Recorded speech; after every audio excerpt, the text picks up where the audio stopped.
Nobody hires me for this. Sometimes I get hired for my magnetic personality, but I wouldn't bet on that. My name is Michael Crean, and I am the CEO and founder of Solutions Granted. We are a managed security services provider for the channel, built for MSPs to help them with their cybersecurity needs, keeping their clients safe, secure, and happy so that you can sleep at night. Follow us on our YouTube channel or LinkedIn. What we're going to talk about today is your client has been hit with ransomware.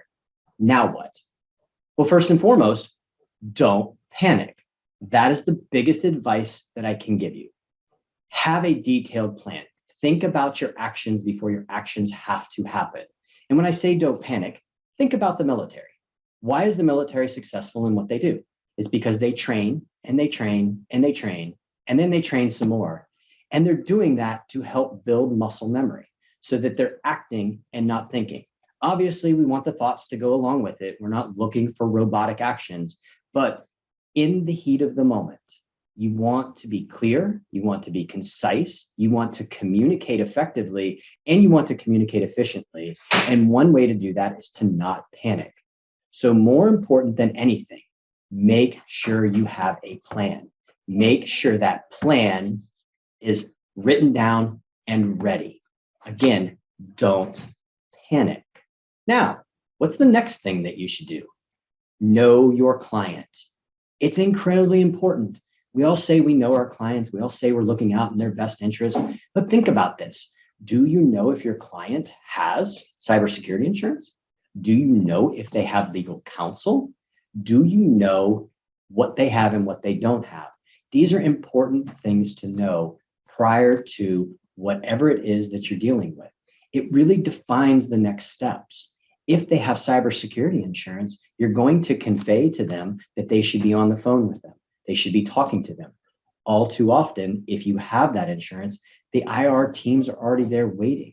They're already there with trained professionals to help guide them through this, and they've already paid for it. So there's nothing additional that comes out of their pocket.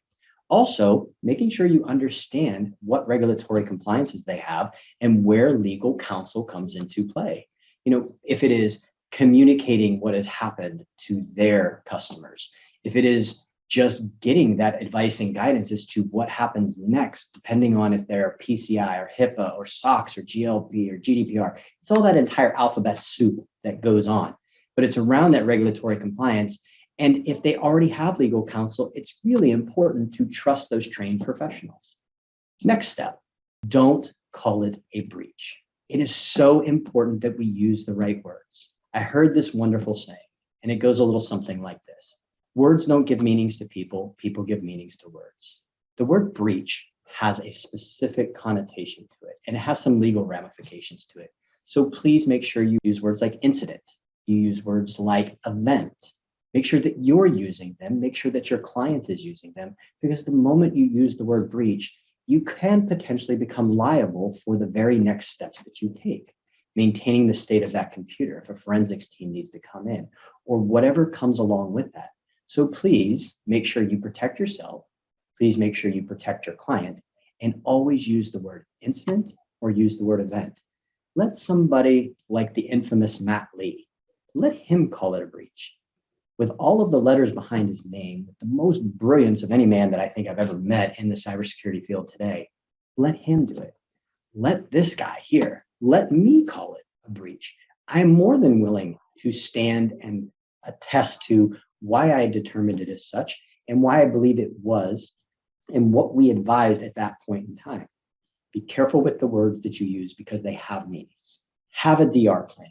It is so incredibly important to have a well-documented DR plan. Now, DR does not stand for the Dominican Republic.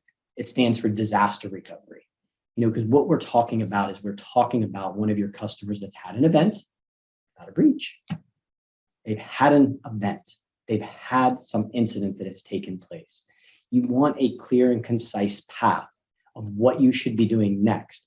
And if you have this plan written out and you've identified everything that is going on and everything that you want to do next, but it kind of falls in line with what you should be doing around maybe a potential framework. If you're using NIST, around the identify, protect, and respond. In that identifying phase, you're writing down what is most important, what it is that you'll potentially be worrying about in your recovery phase.